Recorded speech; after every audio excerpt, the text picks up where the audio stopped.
If you love books and history, then the local Athenaeum might be your next perfect destination.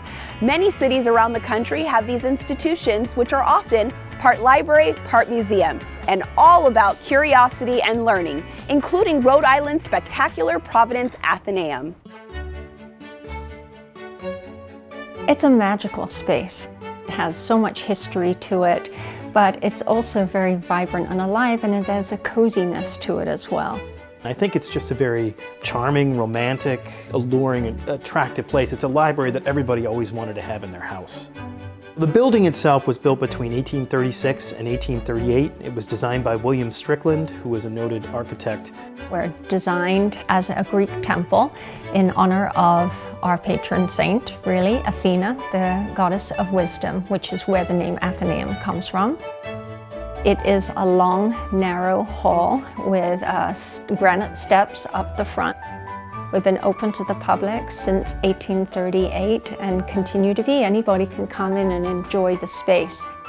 When we opened our doors, we had about 4,000 books, and today we're about at 180,000. So everywhere you look, every single nook and cranny is filled with books. We've just continued to add more and more space for the books and objects that we've collected over the years. We have a number of important cultural artifacts. We have a first edition of Leaves of Grass that's hand-inscribed by Walt Whitman himself. A lot of the books over time have become special and rare. For instance, Moby Dick, when it first came out in 1851, wasn't a big hit. And of course, it's one of the American classics today, and we have a first edition from 1851. We have a card catalog, and it is still in use. Most of our stuff is in the digital catalog now, but every now and then we come across a book that has not been added to the digital catalog. The card catalog was instituted around 1880 and took some 50 years to put all of the cards in place.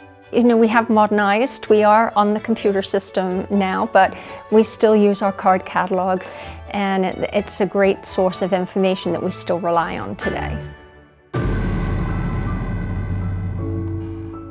We have a strange connection to weird fiction and horror fiction. As we know, Sarah Helen Whitman and Edgar Allan Poe were romantically connected for a very, very brief time in Providence in 1848. This is a year before Poe died mysteriously on the streets of Baltimore.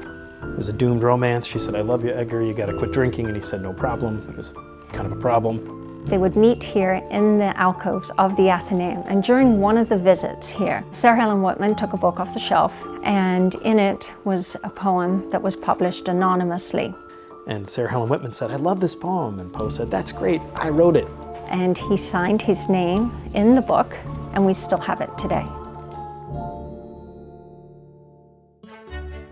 The Athenaeum is a really vibrant place. It's gone through civil wars, depressions, all kinds of things, and it's still here.